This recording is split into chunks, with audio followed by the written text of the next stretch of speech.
ചാടാൻ പോവാണ്.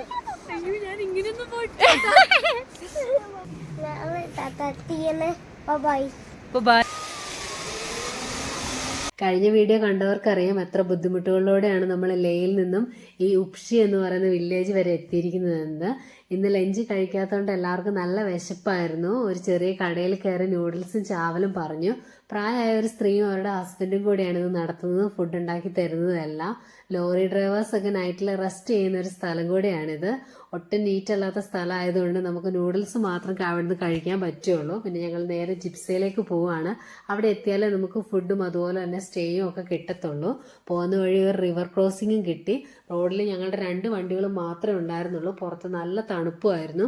എന്തായാലും ലൈഫിൽ ഇതുവരെ നമ്മൾ ചെയ്ത യാത്രകളിലൊക്കെ ഏറ്റവും മോശമായിട്ടുള്ള ഒരു ദിവസത്തിലൂടെയാണ് നമ്മൾ കടന്നു പോകുന്നത്. രാവിലെ മണാലിയിലേക്കുള്ള യാത്രയ്ക്ക് മുന്നേ തന്നെ നമ്മൾ വണ്ടിയിൽ ടിബറ്റൻ ഫ്ലാഗൊക്കെ കെട്ടുകയാണ്. നമ്മൾ 23 ദിവസമായി ഇങ്ങനെ റോഡിൽ തന്നെയാണ്. അത് വിശ്വസിക്കാൻ പറ്റുന്നില്ല കേട്ടോ. നമ്മുടെ മെമ്മറിയൊക്കെ ഒന്ന് സ്റ്റക്കായി തുടങ്ങിയിട്ടുണ്ട്. ആദ്യ ദിവസങ്ങളിലെ കാഴ്ചകളൊക്കെ ഓർത്തെടുക്കാൻ കുറച്ച് ബുദ്ധിമുട്ടായി തുടങ്ങിയിട്ടുണ്ട്. അങ്ങനെ പോകുന്ന വഴിയാണ് സിസു എന്ന് പറയുന്ന അതിമനോഹരമായിട്ടുള്ളൊരു വാലി കാണുന്നത്. ഇലകളൊക്കെ പൊഴിഞ്ഞു നിൽക്കുന്ന ഭയങ്കര ഭംഗിയുള്ളൊരു സ്ഥലമായിരുന്നു. നമുക്ക് വാട്ടർഫോളൊക്കെ കാണാൻ പറ്റുന്നുണ്ട്. അതിൻ്റെ കൂടെ നമുക്ക് ചെറിയൊരു മഴയും കിട്ടി. പിന്നെ നല്ലൊരു സ്ഥലം കണ്ടപ്പോൾ ഞാൻ നേരെ വണ്ടി അങ്ങോട്ടേക്ക് എടുത്തു. അത് ചെറിയൊരു അബദ്ധമായിപ്പോയി. ആക്ച്വലി വണ്ടി കയറാതിരിക്കാൻ വേണ്ടിയിട്ട് അവിടെ ചെറിയ മുള്ളുകളൊക്കെ ഇട്ടിട്ടുണ്ടായിരുന്നു. അതൊന്നും കുഴപ്പമില്ല എന്ന് വിചാരിച്ച് ഞാൻ നേരെ വണ്ടി എടുത്തു. ടയർ പഞ്ചറായി പോയേനെ. പിന്നെ ഒന്നും പറ്റിയില്ല. ഇനിയിപ്പോൾ എന്തെങ്കിലും വന്നു കഴിഞ്ഞാൽ നമുക്ക് പോകുന്ന വഴി നോക്കാമെന്ന് വിചാരിച്ചു. ഈ കാണുന്ന പുഴയുടെ മുകളിലൂടെ ഒരു സിപ്പ് ലൈൻ പോകുന്നുണ്ട്. അതിൽ കയറാനുള്ള ബെൽറ്റൊക്കെയാണ് ഇടുന്നത്. നോയ് ഫസ്റ്റ് ടൈമാണ് സിപ്പ് ലൈനിൽ കയറുന്നത്. ഇത്രയും ഹൈറ്റിലത് ഞാനും മുന്നേ കയറിയിട്ടില്ല കേട്ടോ.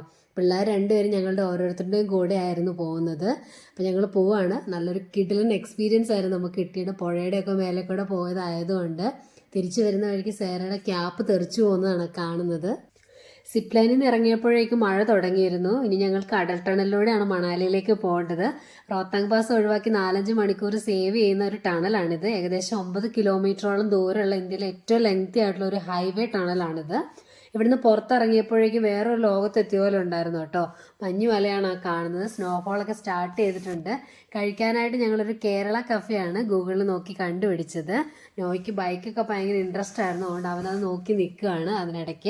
അതിനിടയിലാണ് ഞങ്ങളൊരു ജീവിനെ കണ്ടത്. ഇതെന്താണെന്ന് അറിയില്ല കേട്ടോ. അങ്ങനെ നമുക്ക് ചോറും കറികളും ഒക്കെയാണ് കിട്ടിയത്. വീട്ടിലെ പോലെ നല്ല മോരുകറിയും തോരനും ഒക്കെ ആയിരുന്നു.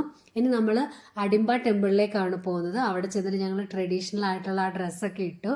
അതിൽ കൂടുതൽ വിശേഷങ്ങളുമായിട്ട് നമുക്ക് അടുത്ത വീഡിയോയിൽ കാണാം. Bye bye.